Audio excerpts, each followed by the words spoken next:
On behalf of the League of Women Voters of Bloomington Monroe County and the Greater Bloomington Chamber of Commerce, welcome to the first of the 2021 legislative updates and our first virtual session. My name is Ann Birch. I am president of our league and I will be moderating this session. Mary Morgan is the Director of Advocacy and Public Policy from the Chamber, and she is in our audience today.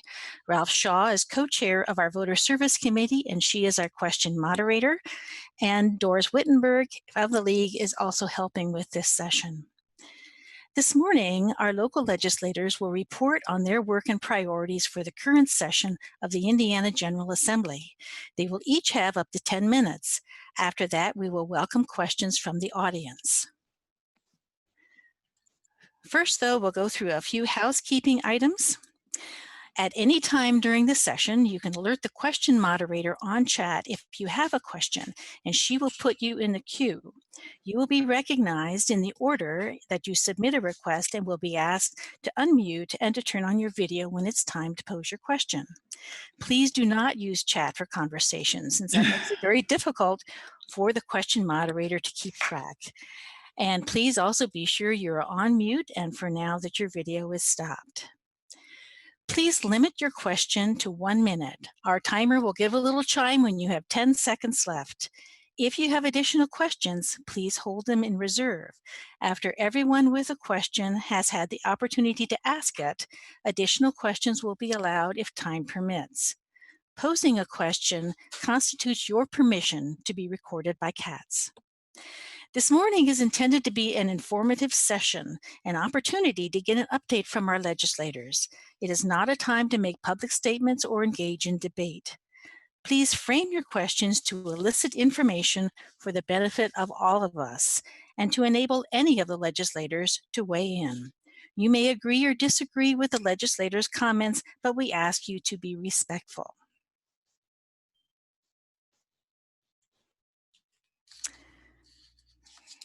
For the legislators, oops, I just lost my slide. There we go. For our legislators, each of you will have an opportunity to answer a question and will have about 2 to 3 minutes to answer. I'll call on you in rotation, so it's not always the same person who has to answer first. So I'm going to stop sharing at this point and invite the legislators to start their videos.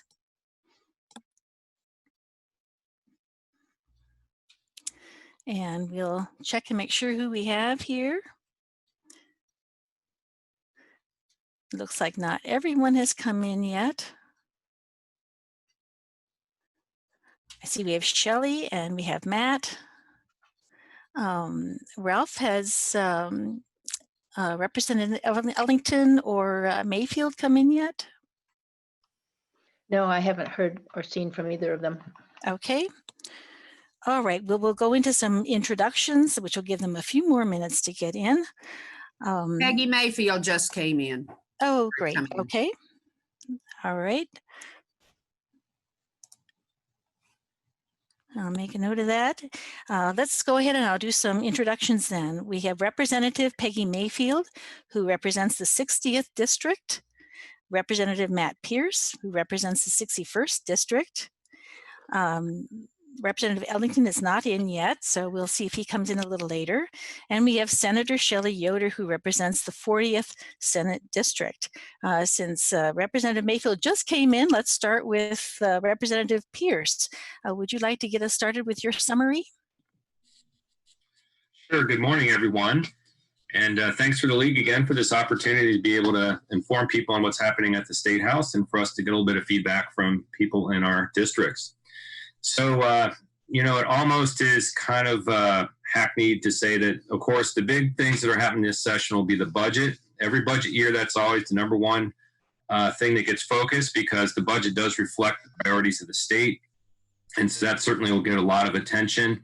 It's interesting that the governor and his proposal seems to be focusing mostly on buildings and infrastructure, seems to want to pay cash up front and use the money that we have that we might be able to put into new programs to instead use that for one-time costs on buildings. And I think you're going to see from the House Democrats a little bit different approach to the budget. We think that particularly in a time when so many people are struggling, we should be maybe focusing what resources we have more on people infrastructure, human capital, and particularly those who are struggling at the bottom. So I think you'll see that as the budget moves through the process and gets to the floor of the House. I think that's a little bit of a difference that you're going to see. And we promised our teachers last year we would get to the teacher pay issue this year. It's not clear that that's going to happen.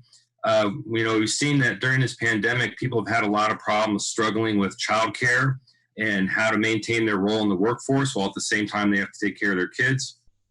It seems like we could do more in pre-K, early childhood education, if we wanted to. And at the end of the day, I think the governor has said after he does these one-time costs, they expect to have about $2.3 billion in the surplus. I think that's the estimate. So that's another discussion, is how big does your surplus need to be? People have different opinions about that. But it seems like we do a very good job of stockpiling the surplus, but even when it's raining and you might want to use a rainy day fund, it seems like we still kind of hang on to that money. The other thing that will be interesting on the budget front, of course, education is the number one thing. You want to make sure that our schools, first of all, remain whole, but hopefully can also get some additional funding because they've faced so many new costs dealing with this pandemic, and then really kind of getting up to speed on the funding they really need to do their job. As you know, in Monroe County Community School System, which is in my district, they've had to rely upon property tax referendums really to maintain the funding that they actually need. They can't rely completely on the state. So we could be doing a better job there. And that kind of brings in another issue. I've been hearing suggestions that the voucher program, which is state tax dollars going to subsidize private schools, that perhaps those vouchers will be expanded to higher income families. So I don't know if that makes sense to be subsidizing even wealthier families on the vouchers at the time when we're kind of struggling to make sure that our traditional public schools have the funding that they need. So there'll be lots of interesting discussions when it comes to the budget. The other major thing, which is a once every 10 years thing, so that's a little unusual for this long session, is the redistricting. So as you know, we need to redraw the congressional and legislative maps because of the new census and the population shifts in the state. And for at least a decade now, the Democrats have been pushing for a nonpartisan commission to do that map drawing. We haven't been able to convince our friends on the other side of the aisle on that. We'll continue to do that. The interesting thing is it's pretty clear now, I think, that the census numbers will be delayed. So normally you get like an overall raw number. This is how many people live in your state right about this time. And then around the end of March, you get the more specific data so you can begin to understand what you would have to do to draw districts with equal population around the state. Well, it's pretty clear that that's going to be delayed, and it's quite possible, I think, that the redistricting will have to be pushed off into a special session sometime in the summer. So I think that what would make sense to do is go ahead and set up the nonpartisan commission, have them ready to go. When the data comes in, they could take public input and draw the maps, and then we could set a date, just like we have a technical session or something. We could set a day to come back and adopt those maps. And I think that would be a better way to go than having the traditional partisan map drawing that we've seen for really since the beginning of redistricting back in the 1960s. Okay, the other area that's going to get a lot of attention, I think, also is energy. I served on the Energy Task Force for the last couple of years.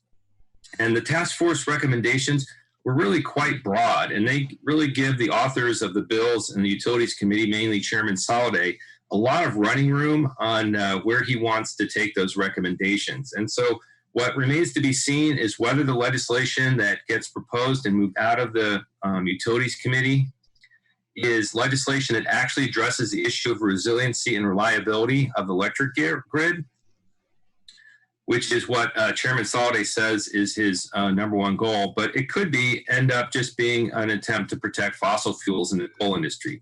And I really don't know how that's going to come out, so we're just going to have to wait and see. Now, to just give you one example, those of you who might have been in the chamber forum we had, the chamber luncheon, the non-lunch luncheon we had online yesterday. You might have heard the story before, so I apologize if you hear it through it again. Just to kind of give you an idea of how the legislature can work sometimes and what's going on with some of these energy issues is the Utilities Committee had its first meeting, and there was a bill being considered that would prohibit, is somebody telling me I should wrap up? Am I out of time? No, okay. No, you're fine. All right, thank you. So there's a bill in Utilities Committee that would preempt local units of government from requiring new subdivisions, new construction to use a particular type of energy. I'd never heard of this issue before this bill got introduced, but apparently in Ohio and California, a few other places, there are some communities that are essentially saying, look, if we're going to build new subdivisions, the infrastructure in there should be electric utilities, because eventually we hope to get fully to 100% renewables on the electric grid. And if we have people with natural gas infrastructure, which many see as kind of a bridge fuel to get us to zero carbon, then you're going to have complications of how do you go back and retrofit all the people who have gas appliances or gas things. Now, I honestly don't know what I think about that strategy. In Indiana, it doesn't make a whole lot of sense to do it because about 60% of electricity right now is coming from coal. So I don't think you advance the zero carbon agenda too well with that. But at any rate, what's more interesting is an amendment that appeared on that bill that has been filed, not yet offered. It appears that people kind of backed off a little bit, and we'll find out when we get back into session again where this goes. But there's an amendment introduced that said that any state educational institution like Indiana University would not be able to contract for specific types of power. So if you want, IU would not be able to say, hey, we would like to get renewable power, renewable energy from the grid. So that'd be the first thing to be prohibited from doing. Secondly, they would be unable to designate any kind of fuel requirement, fuel type for any vehicles or machines that they purchase. So that means they wouldn't be able to say, we want to have an electric vehicle fleet, or maybe even use natural gas powered vehicles. That's one possibility. So the third thing that it would say is that if you use any materials designed to save energy, you could not use them unless you could prove that your payback was in 7 years or less. And you'd have to have an outside person certify that. Then that certification would have to be reported up to the state administration and to the members of the General Assembly. So this is kind of one of the odder amendments I've ever seen.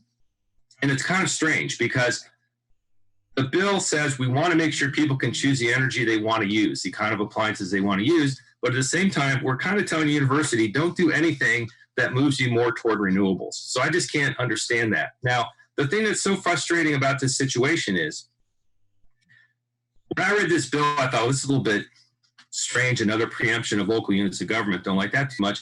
But when I read about these property rights concerns in the bill, I thought, well, we have a problem with property rights where people who live in subdivisions with homeowners organizations, these HOAs, oftentimes prohibit you from putting solar on your roof.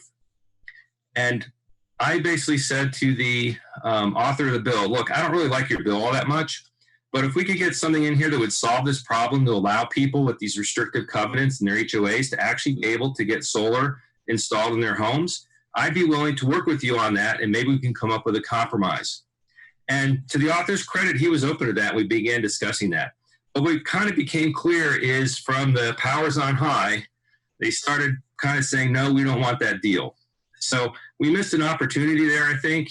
Maybe if we can resurrect it, we've got a little bit of a timeout now. But, obviously, I think the legislature works best when you can find a way to get to those compromises. I think we could have had a bill that, maybe not everyone likes every provision of the bill, but overall it advances the ball and each side gets a little bit of what they want. And we had a chance for a win-win there, but we kind of lost it. Just about out of time. Yeah? Just about out of time, Representative. Okay, let me just close and say I'm serving on the Elections Committee this year, which many members of the legislature kind of consider a punishment because it's such a grinding, detailed committee and there's a lot of politics rolls around it. But my main goal there is I hope to be able to expand vote by mail to a no excuse vote by mail, that anybody who wants to vote by mail can do it, and also change the procedures around voting by mail that would allow local officials to kind of process some of those ballots before they're counted, so we can get our results a little bit faster on election day. So with that, I will wrap up and see what our other legislators have to say. Okay, thank you. Representative Mayfield, would you like to go next?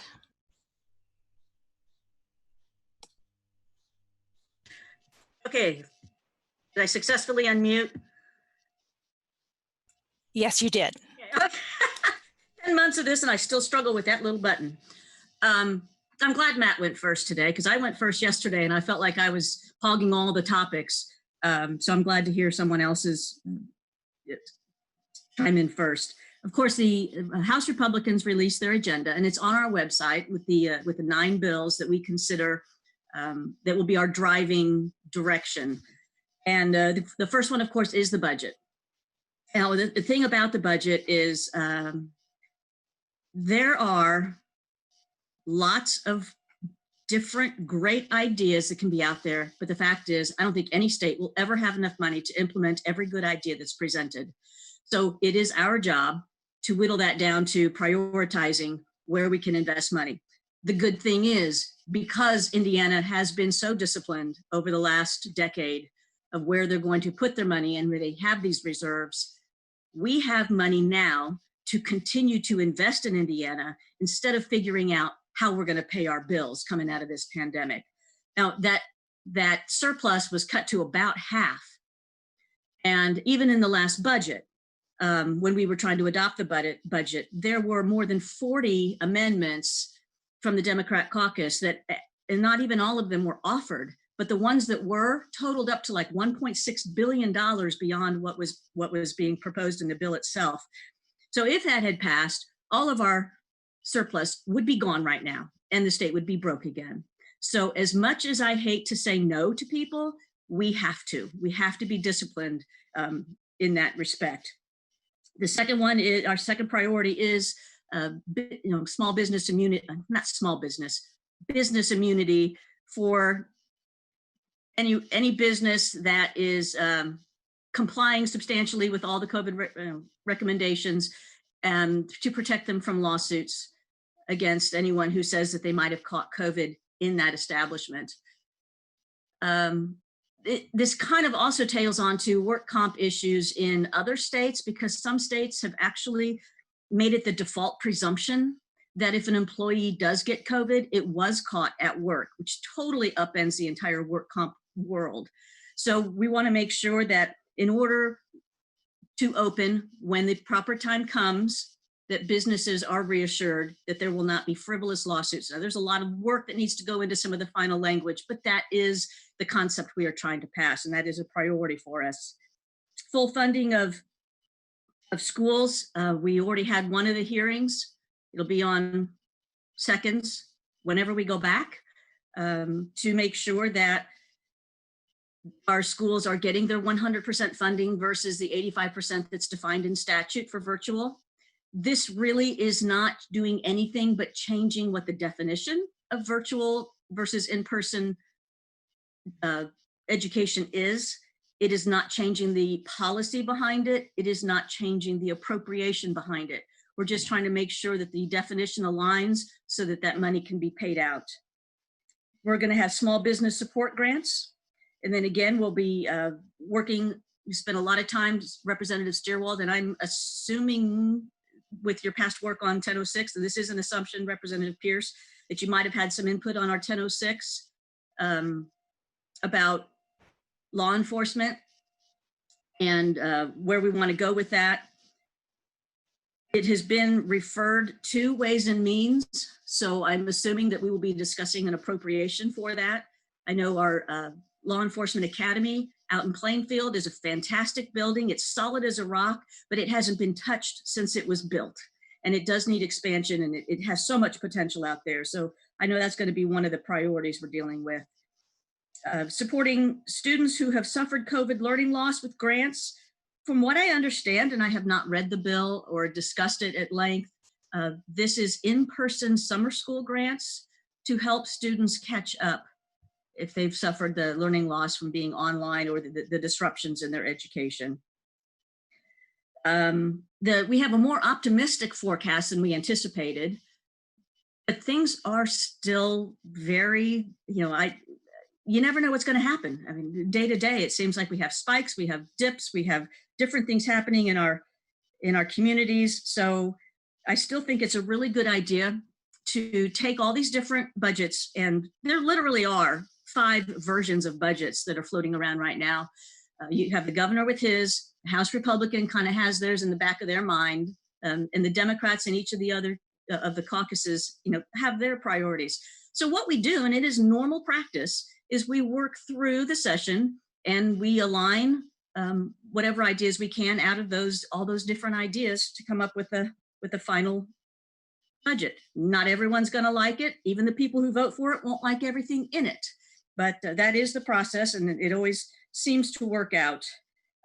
Luckily, I think we're going to be able to back off the 50% not 50%, 15% reversion that the governor had asked for.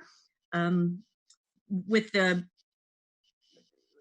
better forecast, I think that some agencies will still be asked to revert 15%. Some of them might be asked to revert more, but there are some agencies who just can't cut that much, and they're integral. So that gives us some wiggle room there. The couple of things that I'm working on myself, I know that Bloomington has put up with years of the I-69 construction, and it's kind of in your rear view mirror unless you are traveling north, but it's coming right through the heart of my town. So I will continue to deal with, constituent issues and along the I-69 as it's being transferred. As painful as it is to close 37 for a year, when you look back at Section 5 and on a daily basis, there were hour-long backups everywhere. It makes sense. If anyone travels that 37 corridor where it's going to be closed, that downhill slope is so dangerous. Even in good weather, we have deaths on that section all the time. So when you add construction to it, it does make sense. It's going to be very difficult for the year, but it will also shorten the length of time. And it's, like I said, almost like childbirth. It's really painful when you're going through it. As soon as it's over, everyone sort of forgets, and you have this wonderful highway that you'll be able to drive. So we all look forward to that because it's also disrupted the heart of this town, or the city of Martinsville. I have an IDEM bill, which is very unusual for me, but it does not touch on policy or remediation or anything like that. It's simply a database that will be more user-friendly to find the information that the state already has about contaminated properties, so that the public can find out essentially if their parcel of land or any land that they might be interested in, or is in a contaminated area. Working on that, and actually had a meeting with them yesterday. They're sort of working on it on their own, so it's very possible that this legislation won't even be needed, but it is filed there anyway. School expungement. I had several schools come to me, say we still have problems with the expungement statutes. Teachers are subject to a more rigorous background check, but not all school employees are. And the problem, the issue that they have with the expungement statute is, even if they know, especially in small towns, everybody knows what someone else has done wrong. But even if they know someone has committed a crime, if that crime has been expunged, then the school system cannot use that against the candidate for hire, or they would be discriminating against a candidate. In a lot of cases, many people say, well, yes, they deserve a second chance.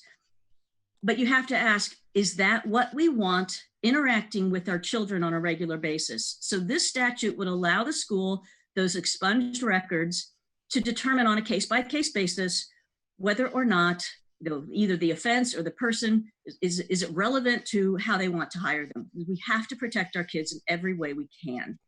Excuse me, about a minute. Okay, and the last one I have is on advanced practice nurses. We have been working on year after year expanding the scope. That's bad words. We're not expanding the scope. We're expanding their ability to practice within their scope of practice and sign off on a lot of documents that normally require the doctor's signature when the doctor may have never seen the patient. So we'll see how that goes through and comes out on the other end. Thanks for that time. Okay, thank you. Senator Yoder, would you go next, please? Good morning, everyone. Thank you to the League of Women Voters for this first in a series of legislative updates for the session. And I'm not sure if people know, or I just wanted to mention, when I was elected, this is new, so I'm completely green, but when I was elected, we were told, considering COVID, considering this is a long session, so we're looking at voting on the budget for the next 2 years, and considering that we are under a pretty tight turnaround for redistricting, that we had to be limited in the number of bills that we would submit. So the Senate we were given, each of us could submit or file 10 bills, and just a lot of energy was talking about how much work had to be done this session. And now we're closing for a week. I just wanted to let people know that the State House will be closed next week, and there will be no session, no committee meetings. So I just wanted to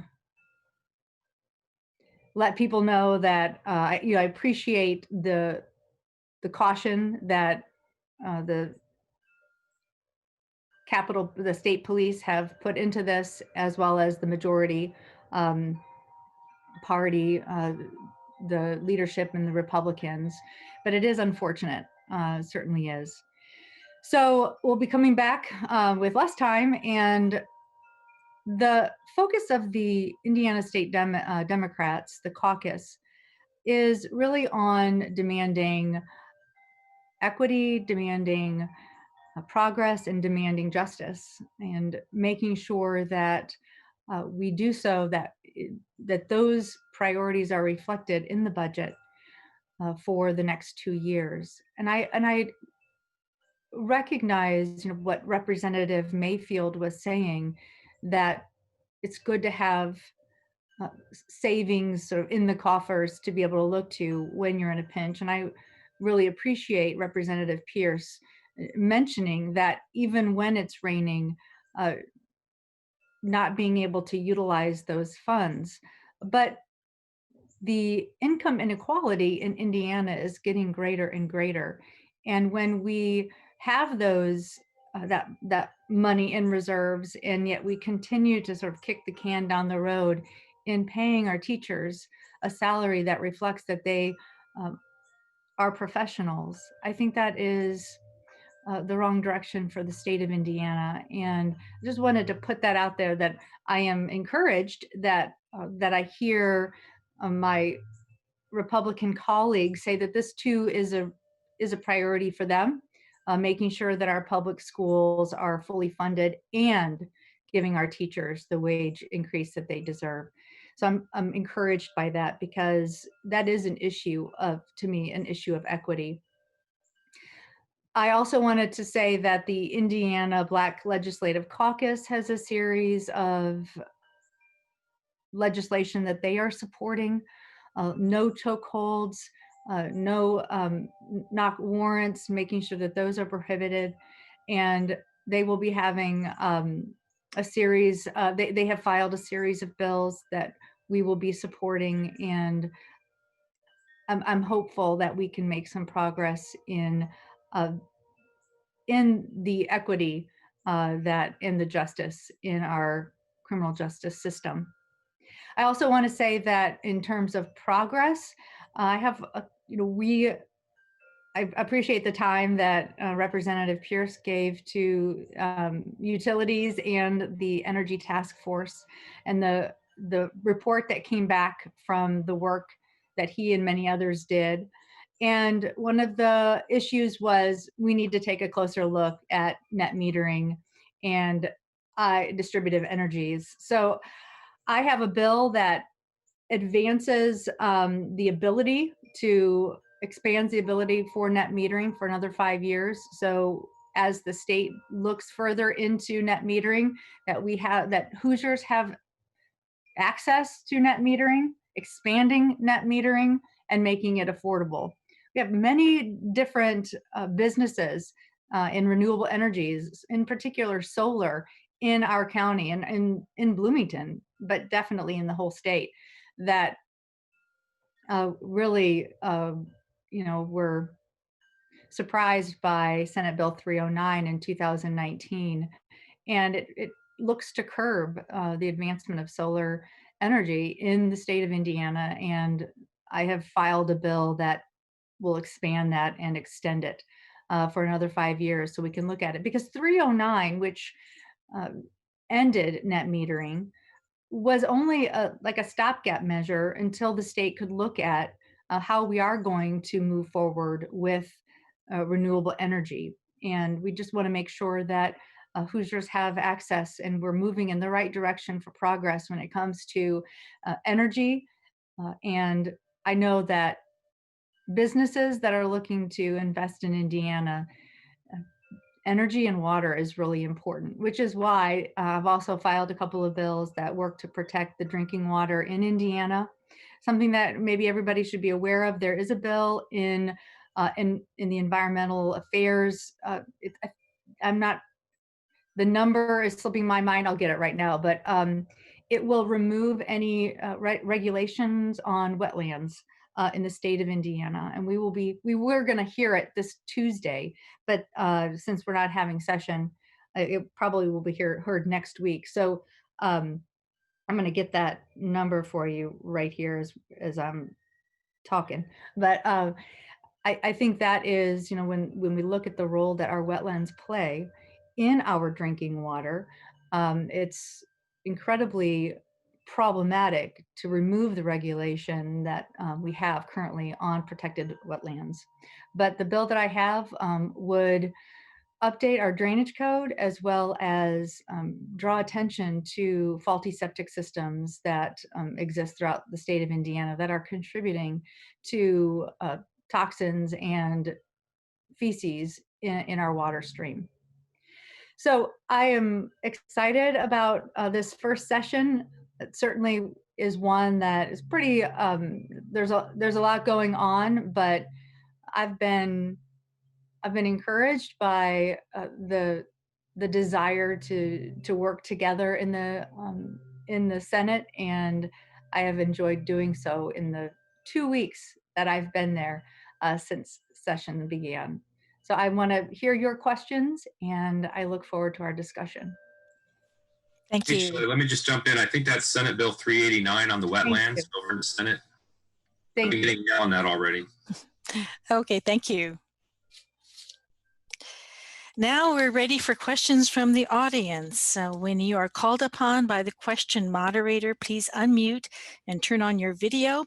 Remember to state your name and then ask your 1-minute question. So our first question is from Jim Borman.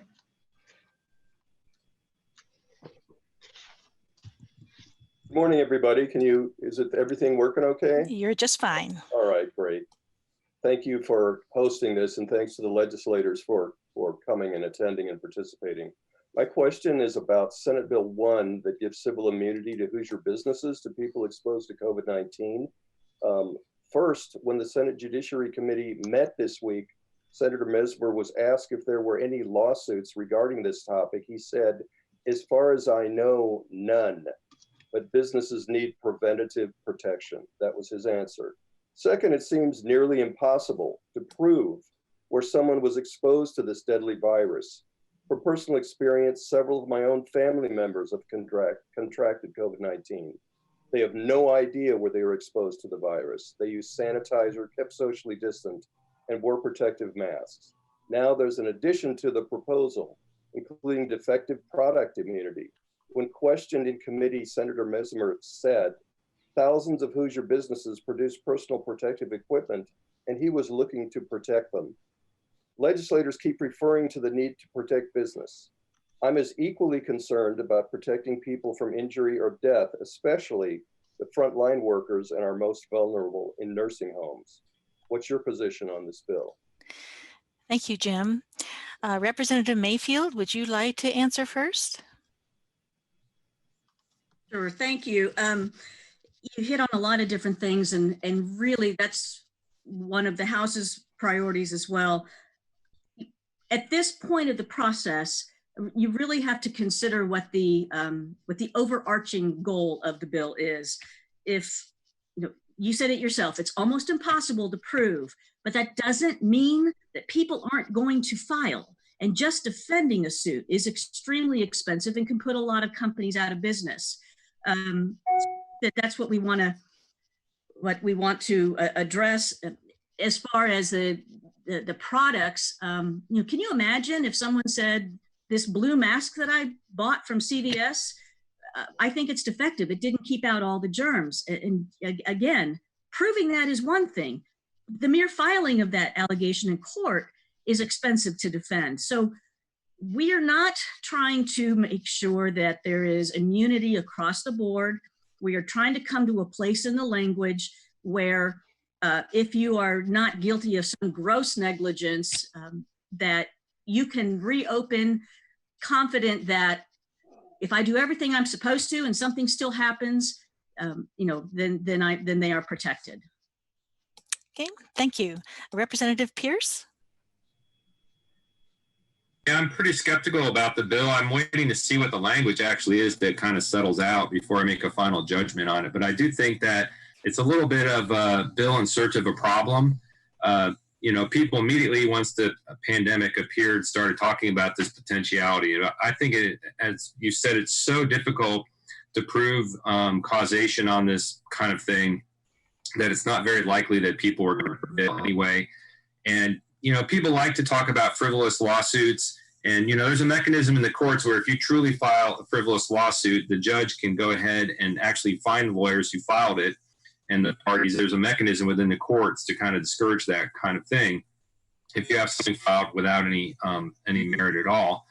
So there's some mechanism there. But, the truth of the matter is that lawsuits and often cause people to behave more responsibly, right? Because if you know that you have no immunity for something, then you don't have to be extra careful about things. You don't have to think things through because you know you're covered. If you're thinking like, wow, if I don't make sure that I make a product that works, if I advertise something as working in a way that it doesn't, or if I don't make the most basic protections within my workplace for a known danger, if you're not going to have any possibility of being held accountable for that, then maybe you're less likely to actually address the issues. That's my concern is if we pass legislation that's overly broad in this area, what you're going to do is essentially send a signal to businesses that they don't really have to pay attention to this issue to make sure that they do everything they can to keep people safe. Thank you. Senator Yoder? I too want to see where the language of this bill ends up. Currently, as filed, I'm very concerned because there aren't any protections for workers, and those are the calls I've actually heard about. I haven't heard, or are there any current lawsuits that are out there that this piece of legislation addresses? And what I have heard from people, workers from our employers in our district, that don't feel that they've had the protection that they need. They're afraid, and if they say anything, they don't know where they can turn. And that's one of the roles our courts play, is to be able to give people a way to have things made right. So I want to make sure that the language, because what is gross negligence? What are the rules we're going to agree to? What is it, the CDC guidelines? And then the faulty PPE. When we hear that perhaps there is PPE that is faulty, and there won't be any way of, if that's written into this language and passes, that there won't be a way to respond for or make that right, any way to seek justice. I think that's problematic. So as written, I'm hesitant to support, but waiting to see where the language of the bill does finally rest, and we'll make my decision there. But Jim, I do appreciate you bringing that up here today. Thank you. Okay, our next question is from Kathy Roundtree. Kathy, would you unmute and join us on video? Hi, I don't have video on my computer, but thank you guys so much for doing the forum, and thanks to the representatives and the senator for being here. This is a wonderful opportunity. My question also goes to Senate Bill 1. Some of you have touched on my concern, but in looking at this bill and comparing it to similar bills that have been adopted in other states, many other states have added language that's very specific, that included requirements that employers and businesses be in compliance with public health regulations and recommendations to qualify for immunity. I don't see any wording that speaks to that in Senate Bill 1 as it's most recently posted. And I would like to know what recommendations would be made, especially Representative Mayfield. What wording would you suggest that be added to that bill to ensure that there's responsibility for protection on the part of employers? Thank you. Thank you. We're going to start this time with Representative Pierce, and then we will go through our other legislators.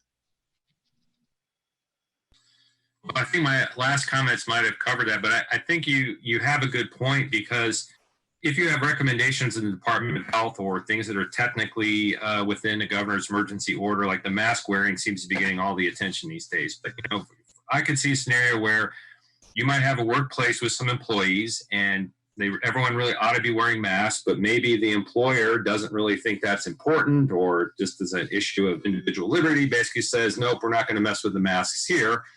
And you might have people forced to choose between being employed or working in a place where their coworkers are not masking up, and they may have a greater risk of contracting COVID-19. So I don't think you would want to have a law that would provide immunity to that employer. So the question is, what kind of language do you actually put in the bill? And I suppose you could put language in that would say that, you have to be following OSHA standards and compliant with, public health directives in order to hit that immunity. That could be one way you could approach it. Thank you. Senator Yoder. Thank you so much, Kathy. I would say that one of the concerns that I have is not only is that language not clear, nor is it specified, but there's also another bill in Senate bill that's been filed to undermine what public health departments can do. So the fact that we're trying to sort of undermine what evidence and science is saying will keep us safe, and at the same time saying, but we're going to protect businesses from any from gross negligence or from not abiding by rules. Well, what are those, and who gets to decide if our local public health departments are being undermined in what they can do to keep the public safe? Thank you. Representative Mayfield.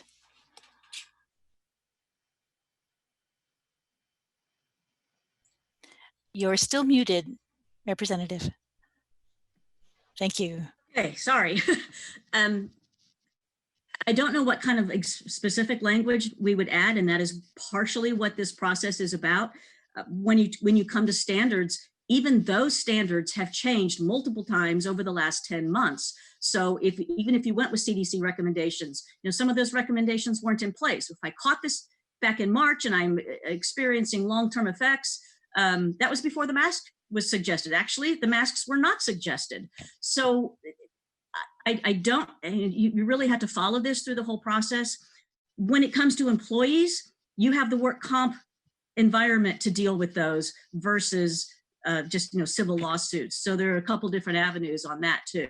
Again, I mentioned some states are saying it's a default that the employee got it there, whether or not they could prove it, and some states still say you have to prove it. COVID is no different in work comp than any other disease. So that's one of the things that we need to consider is no matter what, if you can prove that you got it at work, you would have a valid work comp claim. Thank you. Okay, the next question comes from Dave Askins, but he says he has a dodgy microphone, so he asked me to read it. So this is a question about local income tax. Last year, the legislature revised the way votes get allocated on the Income Tax Council so that fractions of votes are allocated to each person who's a member of a body, not to the blocks of individual governing bodies. But this was set to expire in May of this year. That set up an expectation, or maybe hope, that this would get some further attention this year. The only bill I see that's been filed on local income tax is HB 1080, sponsored by Representative Thompson, and that bill doesn't look like this issue of block voting is addressed. I think there's still a lot of interest in Bloomington for generating a chunk of extra revenue for climate change initiatives using some kind of local income tax. Question, is there anything else in the hopper on local income tax that might affect Bloomington's effort to raise some revenue for climate action? Thank you. Senator Yoder, would you like to begin? No. Honestly, I know that there is legislation. It's interesting because as I started, I had a couple of weeks to consider what were the bills I was going to pass, and I actually did ask this because I heard from just having served on the county council and knowing the issue around this and the way that it does take away the way in which communities want to fund things, want to prioritize, and but I was reassured that there was a group of Republican senators that were going to be filing this bill, but it's you never know until all of the bills have been filed. I would say that there are so many other bills that do try to undermine local home rule, where it does feel that the state is trying to overreach in what the local communities are able to do. But in terms of the way that who gets to vote on the local income tax, I do not believe there is currently discussion of that bill going on, and sadly so. But I want to say, I just, I I honestly don't know. I'm like trying to pull up because I remember there is a bill that looks at how giving some more authority to separating those, so the like Bloomington City Council could vote. But honestly, I just would have to go back to my notes and look at that, but there hasn't been discussion thus far. Thank you. Representative Mayfield? Okay, got it on the first time that time. Yes, there are at least 4 concepts that were being discussed on the House side, and I know one of at least one on the Senate side. Whether all of those were drafted into bill language or whether they were just concepts that we were discussing, I'm not the author of anything. I'm pretty sure that from our side it would come from Representative Thompson, but there are multiple approaches that can be taken. It's going to go through the process with the disruptions that we have been experiencing, and that bill would go to Ways and Means and probably Senate Appropriations. With the disruptions that we have been experiencing, it's very possible that it might not make it to the finish line. If that were the case, I suppose the last ditch effort would be to extend the deadline.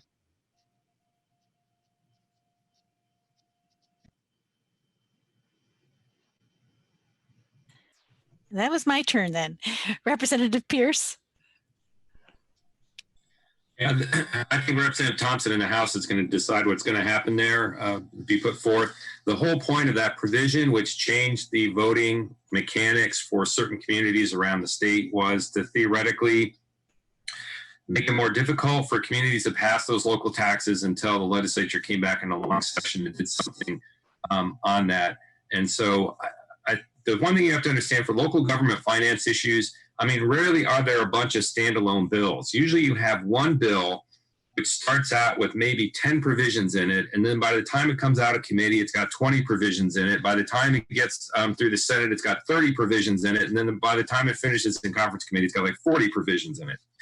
So I'm assuming that at some point along the way, the Republicans are going to decide what they want to do on that issue, and probably put an amendment in committee. Would be my guess. And so the question is whether or not the fix is going to be changing the mechanics of the weighting of the voting and somehow kind of messing around with that, or whether they do, what I would like to do is essentially just decouple all of these local units of government to allow them to create the taxes within their jurisdictions they think their constituents will support and not have it impact others. I mean, that's the biggest problem here is when you have a current system with the weighting, you can make an argument that the city of Bloomington is the biggest unit and it's got the most people and a lot of the assessed value, and so maybe it should have a greater say in how it works, or at least be able to weigh in on that pretty heavily. But on the other hand, I can understand where if you're a resident in the county or over in Beltsville or someplace, and you're going to end up having a tax levied upon you when you didn't really have enough votes with your own elected officials to combat that. I could see how that would create some cynicism about government. So what I would like to see them do is just come up with a system where they kind of pull everybody apart and let them do what they want to do. And then their own constituents in every election can decide whether those taxing decisions were good ones or bad ones. Thank you. Our next question. Okay. The next question is from Marianne Williams. Marianne, would you unmute and turn on your video? Good morning, everybody. I'm Marianne Williams, and I live in Southwest Bloomington.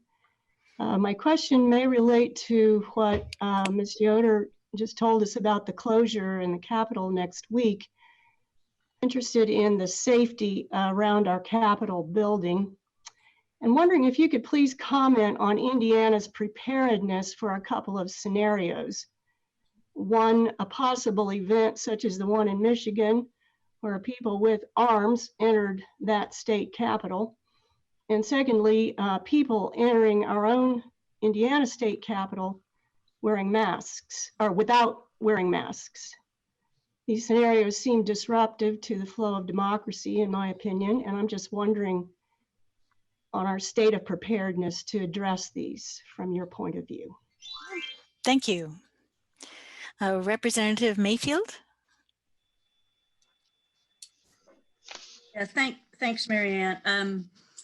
I don't have a good answer. I don't know that I can answer because I haven't been involved in those discussions. I defer to our state police and our Capitol Police in making those decisions. I know that they're analyzing the information constantly. So far there's not been any sort of direct threat aimed at the state capitol. It's merely the location of rallies, but there's always that possibility that you're going to have some knuckleheads that take it over the top. So I apologize. I don't have a specific answer to your question because I'm leaving it to the people who deal with that on a day-to-day basis, and I'm trying to accept the recommendations. Yeah, thank you. Representative Pierce.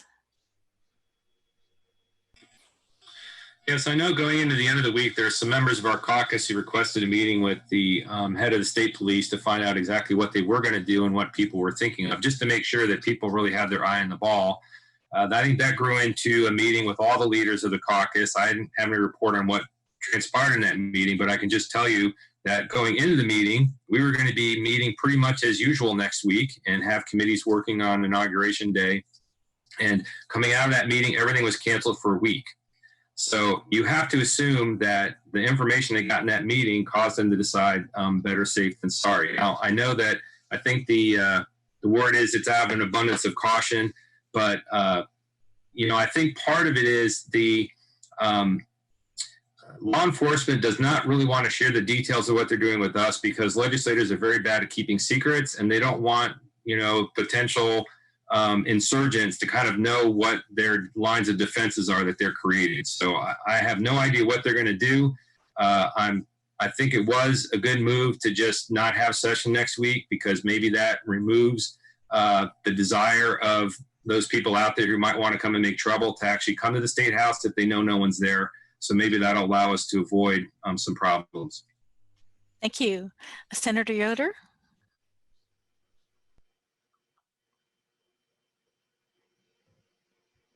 I don't have too much to add. I would say that the day that we had our orientation was right after the election, so like November 8th, 9th, 10th. And it was on that day, sometime that afternoon, was going to be the announcement of the grand jury decision for Mr. Reed from the shooting from last May, the police shooting from last May. And that there was the State House was going to shut early, people were going to be going home. And when I walked out, the whole first floor was, there were, I don't know, maybe 40 to 50 state police officers, all their equipment, they were all ready for that response, expecting, I guess, rioting. I certainly have not seen any of that. And I've been told that it's there and they're working and you just can't see it. But there certainly was a different look and feel for sure. But, I'm concerned that we've shut down the people's work. That is problematic for a week when we have so much to address and that we have stopped the people's work, out of an abundance of caution. And, I appreciate that. I want to keep people safe. And it's just definitely a troubling state of affairs. Thank you. If I could add one more thing, Sure. And I don't want to say this cavalierly, but we have had bomb sniffing dogs in the State House for issues much less severe than what's potential for the next week. And you see them, we have them for the State of the State address, but we have them for a lot of other issues. You see them and you think, oh, there are the dogs again. And I don't want to say that we're getting numb to it, but it does at least tell us there is some heightened sense. So just be aware. Because avoidance is a whole lot better than reaction. Mm-hmm. Thank you. Our next question. Okay, the next question is from Kathleen Bogus. Kathleen, would you please unmute and turn on your video?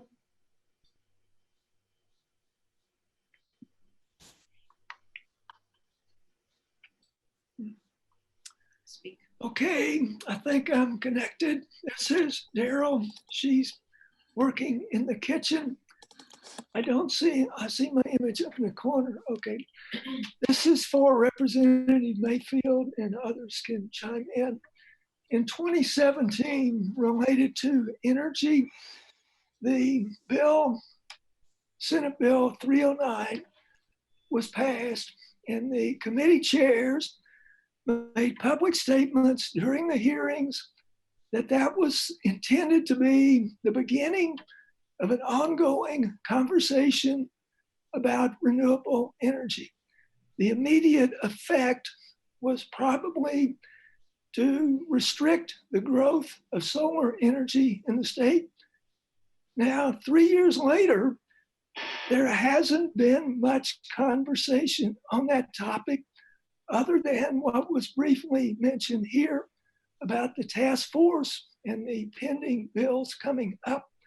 So the question is, when and how do you expect that conversation will continue to enable and hopefully encourage the growth of solar going forward in our state.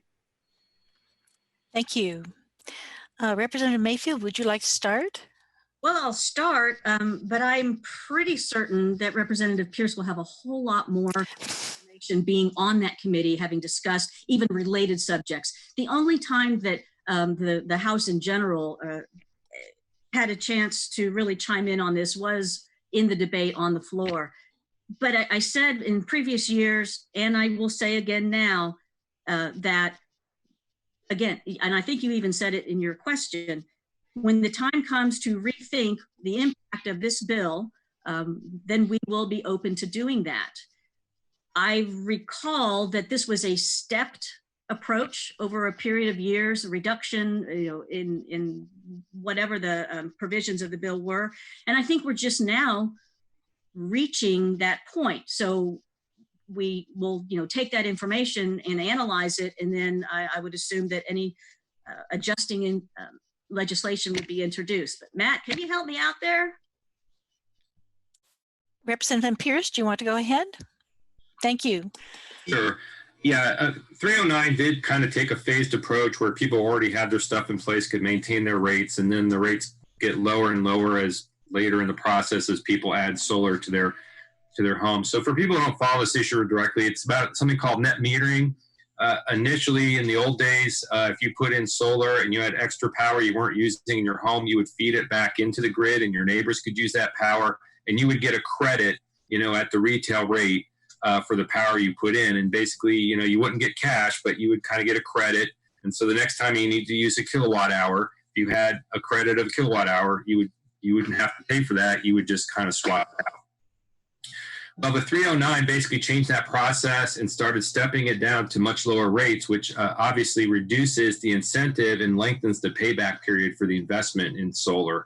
And so that was what concerned a lot of us. Now, the problem that we have is we're kind of getting to the end of all these step down processes. And now we're approaching and actually kind of into the point where the utilities are supposed to come in and basically file these tariffs and essentially make their own proposals for what they think the rates should be.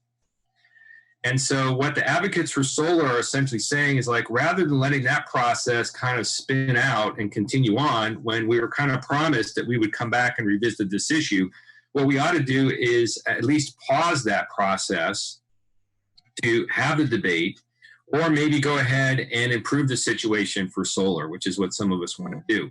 The problem is, with my great frustration, is when we had the Energy Task Force for 2 years, several times it said, look, we need to be talking about distributed energy and the impact of people with solar at home on this overall issue of energy reliability and resiliency. And I was told that that would have to come later. I think the pressure got ramped up on the chairs of the task force enough where then they said, well, what we're going to do is we'll address that in the next session. So then when I pushed and I said, well, how will you address it in the next session? Will you, have a bill to pause something, to put new rates in, to, do something different? And they said, well, no, we're going to introduce a bill to have a study committee. So then I said, well, just because you have a bill to have a study committee doesn't mean you get a study committee. And then by the end of the first task force, it was announced that we would have Task Force 2, which would last another 2 years, assuming this legislation passed. And that legislation is scheduled to be considered in committee, I guess, whenever we get back to the State House. So what Chairman Soliday is essentially saying is that all these distributed energy solar issues, net metering, needs now to wait for this Task Force number 2 and another 2 years of study before that can be addressed. But the problem is, in the meantime, we're probably going to have these yet even lower tariffs filed and perhaps approved by the IURC, and that's going to further discourage solar at a time when you would think we'd want to be ramping it up. So that's why some of us during this session will be working to see if there's a way that we can kind of accelerate the discussion about this so we can make the decisions we need to make. Thank you. Senator Yoder? Representative Pierce did such an excellent job of explaining. I just wanted to add that it's one of the things that my bill would do is just extend it to get on the other side of this so that we can look at it, because Daryl is correct. The 309 was just intended to help us so we could have time to look at this situation more closely, and really nothing has happened, except we did get this report, but the report said we need more time to study this. So, but I do want to add that my bill initially included some community solar, a way to have community solar. So people who perhaps had a roof pitch or a roof, or maybe they rented, could be part of a community solar program and get their solar via, get their energy via solar. And we couldn't get that language worked out. So I really hope to continue working with Daryl and others on what a community solar for Indiana could look like. Thank you. Our next question. Should we close our video? Okay, so that would be what you have on your list there, Anne? Oh, that was our last question from the audience? In line, yes. All right. Now, you have to give me just a minute here to get to my list.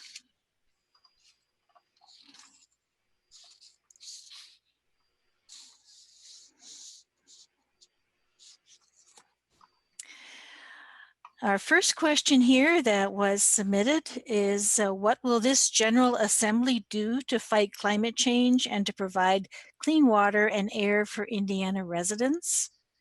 And our person coming up first here is Representative Pierce.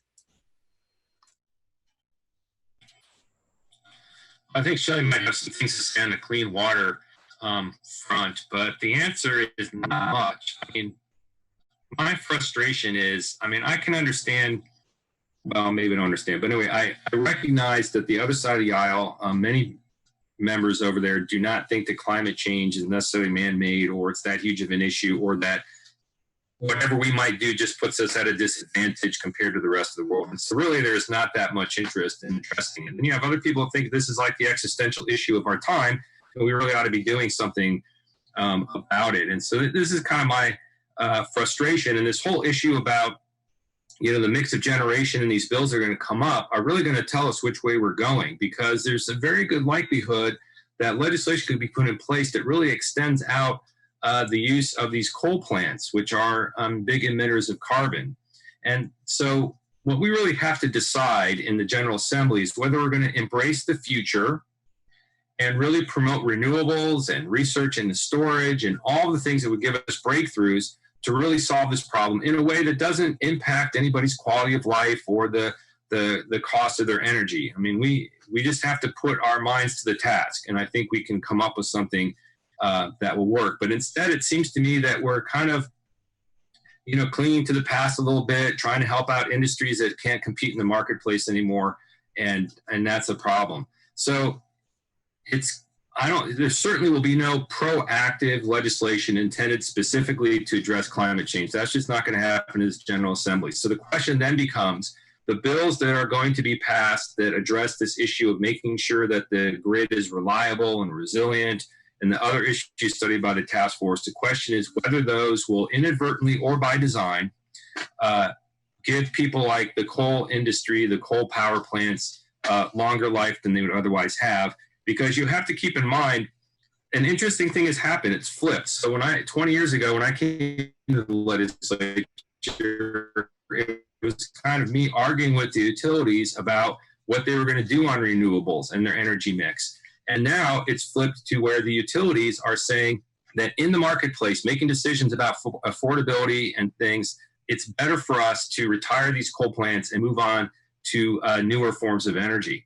And so you have an odd situation now where in a lot of ways I'm becoming aligned with the utilities, which is a very odd feeling, but it's because they have just decided that this is the way they need to go. So I'm hoping to prevent the legislature from getting in the way of their decisions about where they think the marketplace is taking them on clean energy. Thank you. Senator Yoder? Well, I wanted to remind and just say one more time that I do have several bills that are addressing these issues.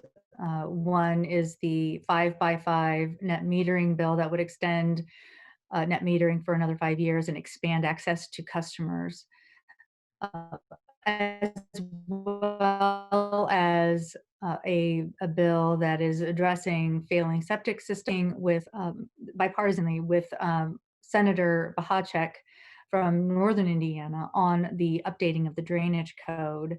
But just overall, what I hear is, trying to build some support and getting some of the government affairs people behind different aspects of it. It's, what I hear frequently is that's not going to solve the big picture. That's such a small thing, and that's putting too much on this particular group of people, or this profession, and it's going to be all hands on deck. Whether it's failing septic systems, I realize that when we're talking about protecting Indiana's drinking water, sure, failing septic systems isn't the only culprit, but it is a culprit, and we do need to address it, and we need to figure out how we're going to address it. And it's going to be a lot of little things, whether it's addressing the way our renewable energy, whether it's addressing water. There's going to have to be an all hands on deck, and everyone's going to have to say, okay, this doesn't solve the problem, but it's going to help it just a little bit, and I'll do my part. And that's a little bit of the frustrating piece of this, because there's a lot of pushback, because no one wants to sort of get in there and say, yes, we could play a part in solving this, and we're going to take the time and spend the money to do so. Instead, it's easier just to say that your solution isn't going to solve the problem, so we're not interested in being part of the solution. And I think that is going to continue to tie our hands and is going to keep us from progress in Indiana. And I hope that small little solutions like updating the drainage code and others can continue to move Indiana forward. And as Representative Pierce said, in a direction that even our utility companies are asking for.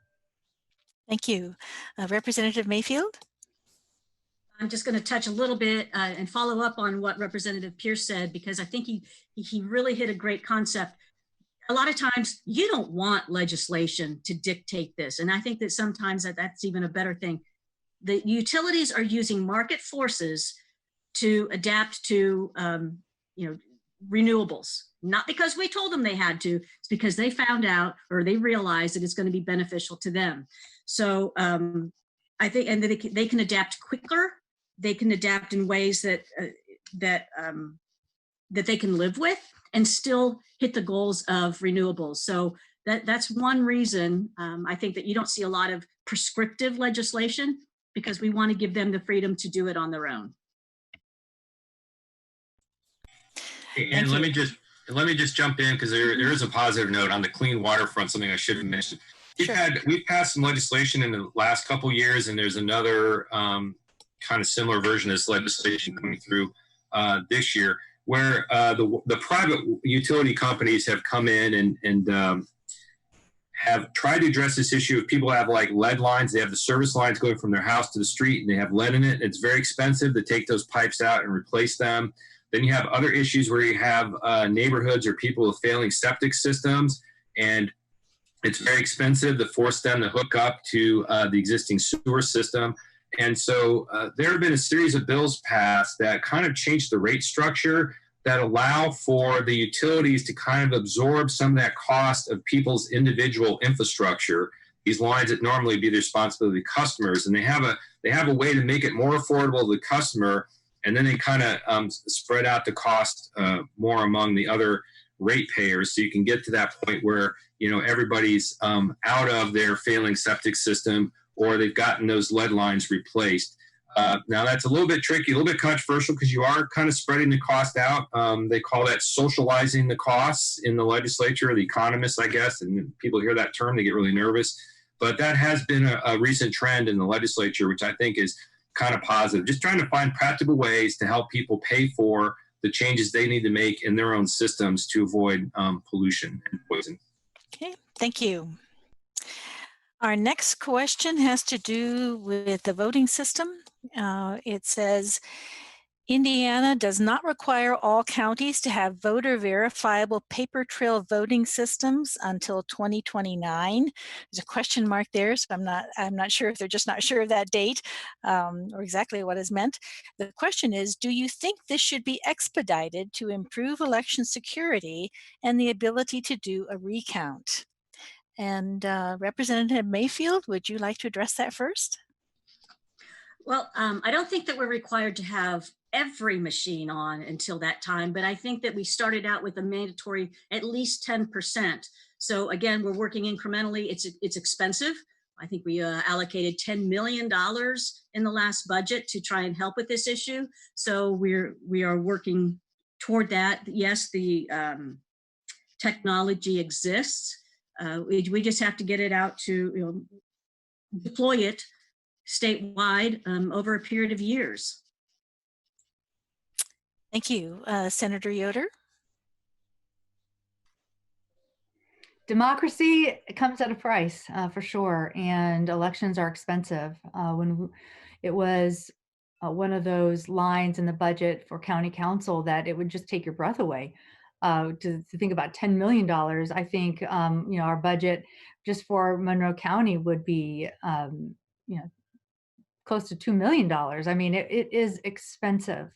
And we have to decide as a state that, and as a country, that democracy is worth it, and we're going to fund it, and we're going to make being able to vote and participate in that democracy accessible and easy. And I think that is what, I know that my colleagues, the Senate Democratic Caucus is really focusing on this.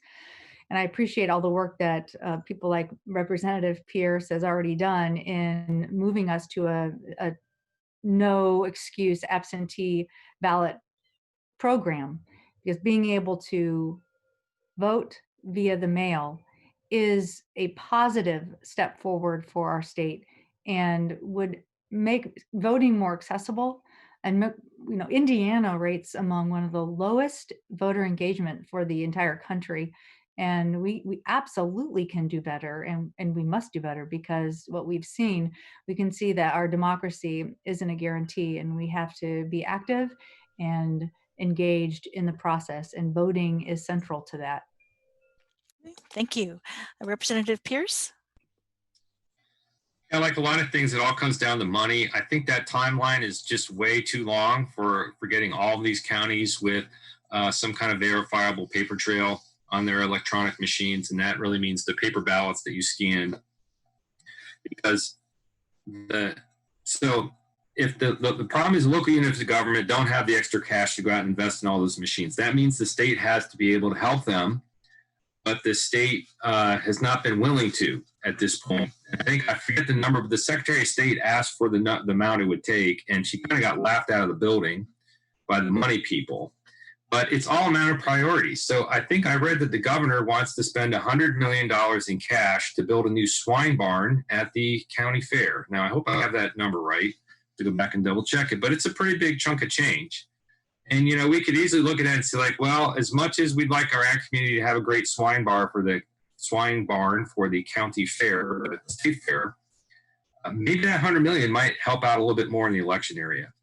And maybe we could get those out to local community, to the counties for grants to get their machines up to speed. So it's just all about money. It's all about priorities. We should do it faster. I'm going to see what I can do on the elections committee to push that. The reality is, even if I'm able to prevail upon the committee to accelerate the timeline, then that bill's going to go off to Ways and Means, and it may never see the light of day again, because you have to convince the Ways and Means Committee to reprogram some money from one place into this voting machine area. Thank you. I think I've asked everyone that question. I lost track. Right, I think Representative Pierce, I think, was the last one in our rotation. Our next question is a pretty heavy one, but a very timely one.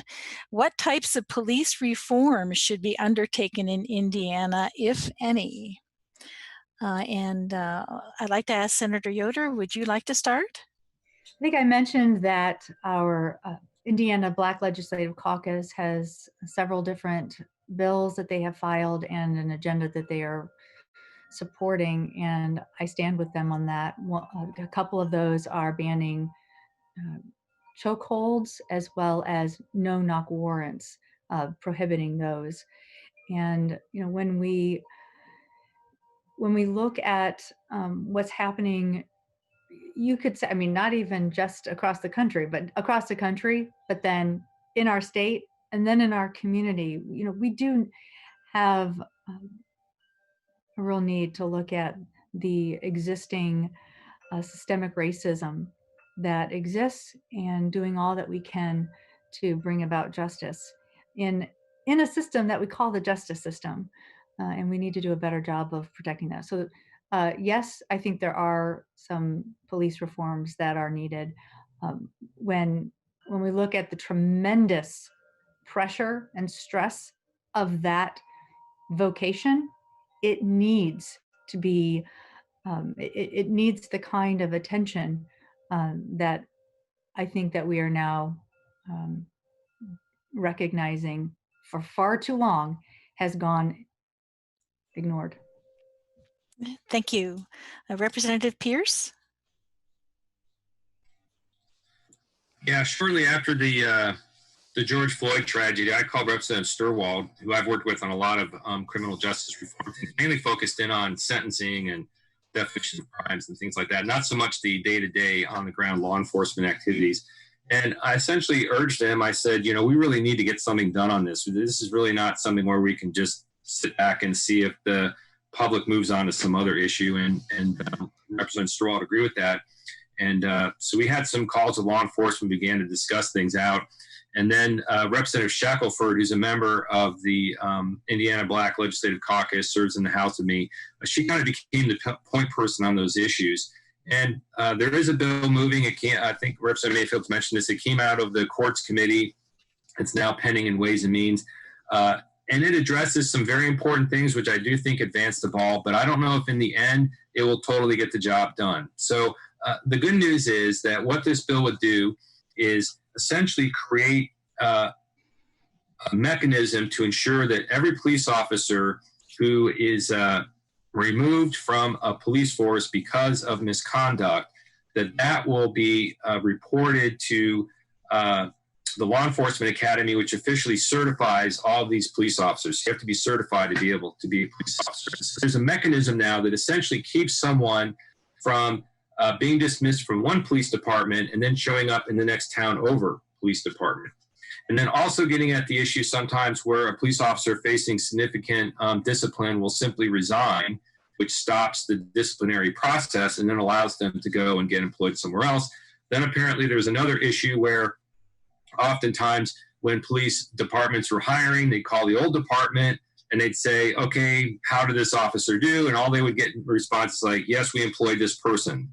They refused to provide any information about their record of service. And so now in this bill, the previous department will be required to forward its entire disciplinary record on an officer seeking a position in another department, so that department can see exactly how that officer has been serving in the previous department. So that's good. There's also mandated de-escalation training at the academy. So we've seen so many times, the thing that's so heartbreaking about these videos we see of these police action shootings is you look at that and you say, like, that could have been de-escalated. Why was it so important to detain or subdue this person that lethal force had to be used when you're starting out with something like a guy falling asleep in the drive-through lane of a Wendy's?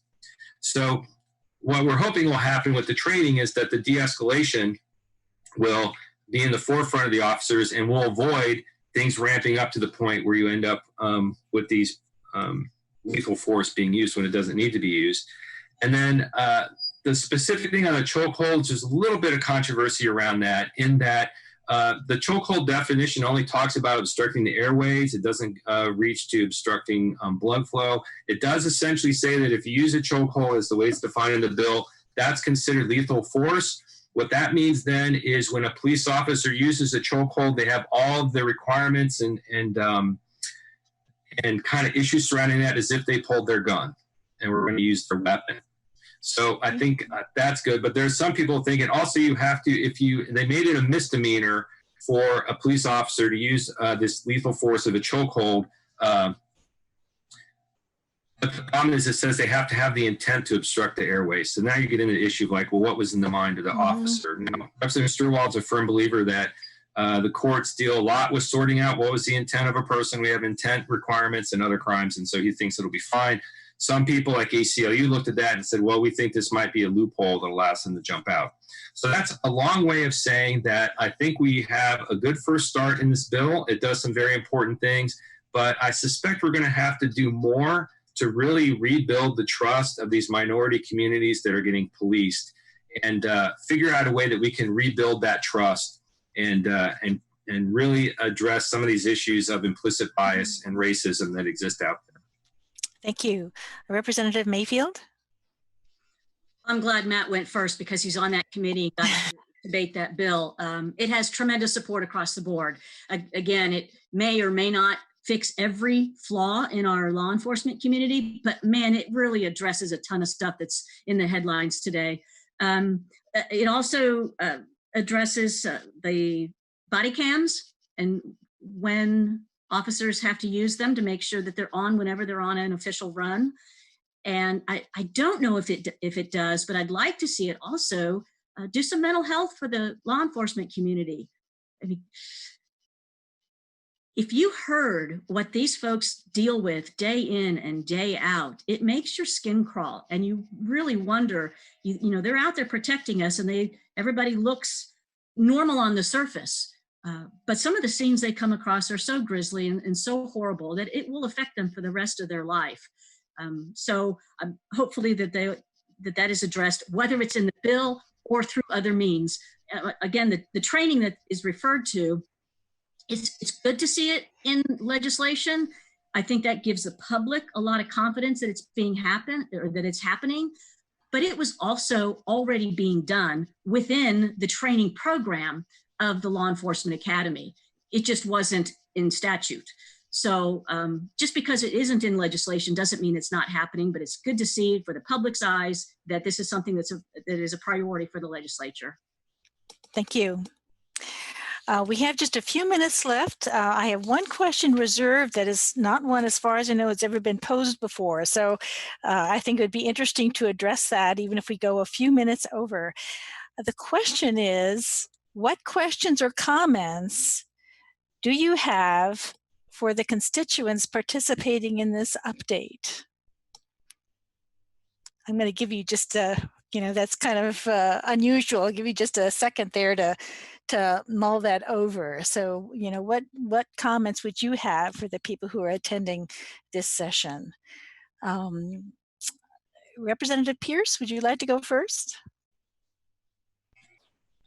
Well, first of all, I'd say you're already doing something very important, which is taking the time out of your busy day to actually come and get informed and find out what is happening in the legislature and to let us know about the issues that you're concerned about. So that is clearly a very important thing.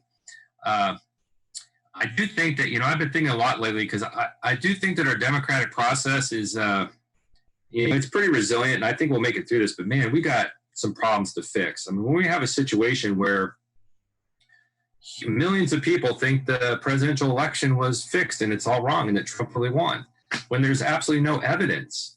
So in the world of social media is helping reinforce that. And so I think that what I would say is that we all have an obligation as best we can to refute stuff that's just not factual and try to help people find sources of information that are more objective and more accurate, because there's just so much crazy conspiracy stuff that floats around out there. Now, we all come to issues and news events and things kind of with our own biases kind of built in and our own ideological viewpoints. And so I get that. But, I think what's really killing us, I was just thinking about this. My day job is I teach in the media school at IU, and I teach a media history class. So it's really fun to talk to students, they're like 20 years old, about what life was like with a black and white TV and no remote control. It's a different world. But the great thing about that old black and white world is we all tuned in to one of three people. We probably watched Walter Cronkite or Huntley Brinkley, maybe ABC, a few people over there. But the point was we kind of got one set of facts. And then from those sets of facts, we decided, okay, what is the best solution, or what should we do from here? And now everybody brings their own sets of facts to the public policy debate. And that makes it really difficult. So I would just say, let's all just try to do the best we can to not amplify unfounded facts and conspiracies, and let's do the best we can to help people find good sources and good information. Thank you. Representative Mayfield? Yeah, again, like Matt said, just participating in this is, I'm glad that people are out there asking these questions.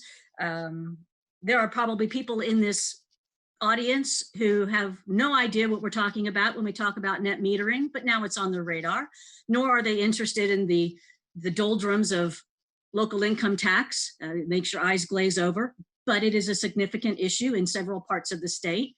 So, a lot of people think that, why can't we just do, such and such? Well, you kind of heard today that we're dealing with a lot of different issues that are important to a lot of different people for a lot of different reasons, but we're the ones who have to deal with it. So for them, we are, it has to become a priority to someone. So I just appreciate the fact that we can have these discussions in very civil manner. And that is the most important part, whether or not I, support an idea or not. The fact that we can discuss it and it's on the radar somewhere, and I can go back and say, when I was at this forum, I heard such and such, and maybe I can look into it more or learn more about it from someone who's in a field and deals with it on a daily basis. That's how this process, I think, works best. And, I just appreciate the fact that people can discuss things in a civil manner and bring a lot of different issues to light, and realize that all of your legislators are just normal people who may or may not be aware of every circumstance that's happening in the state, and be patient with us while we learn more about it and try and address the issue. Thank you. Senator Yoder? Thank you so much. I am cognizant of the fact that I thank you for participating in this. And I also realize that we're just not a very diverse group. And that's one of the things that I've been thinking about, is how do I hear from all the residents in my district, or as many as possible, providing different kinds of ways of people engaging their legislators. So one of the things I was thinking about is hosting office hours. And so my question is to you. I know this is not the most diverse group, so I'm going to hear from the same people, but think outside the box here. Would you be interested or seeing me have office hours out in the community? What that would look like is maybe an hour and a half someplace in the community, and give me some ideas of where I could go. It is COVID, so right now maybe some outdoor ideas, but I would want them in public. I wouldn't want to be doing anything private. Sort of where I'm sort of disconnected from the public square, so to speak, but I'd love your ideas. So I know we had a rule of no chat, but in this case, I'd want to hear your ideas. So would you attend something like office hours and give me some ideas on where I would like to go? I already have Hive, Shalom in front of the Shalom Community Center, and the McDonald's in Ellettsville outside. So other ideas, fire away. What I suggest is that you go into chat, which we can record, and you send your suggestions to everyone. And if, of course, I'm relying here on Ralph on you doing this, and collect those for Shelley while we wrap up the session. Does that sound good?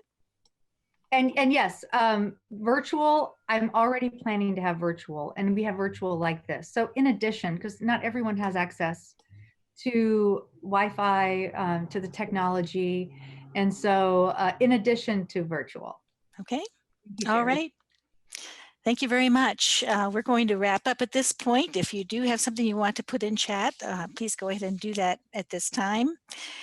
This concludes today's legislative update. Our next update is going to be Saturday, February 13th. You can follow the work of the Indiana General Assembly on their website, which is iga.in.gov.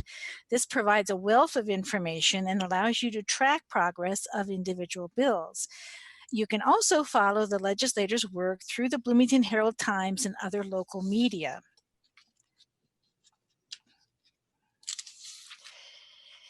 One thing to note, and this also has to do with several remarks that the legislators have made, is everyone who registered will receive a follow-up email, not only with additional information, but also information on how to contact all of your legislators. In closing, I would like to thank Ralph Shaw for making the arrangements for this program and also for the other league members who assisted. Be sure to check the CATS, the community, I just lost what the access community access television schedule is for any rebroadcasts of this session. Finally, many thanks to our area legislators for being here to share their work and their priorities in this session with us. And thanks to all of you for attending. Have a good day. Bye-bye.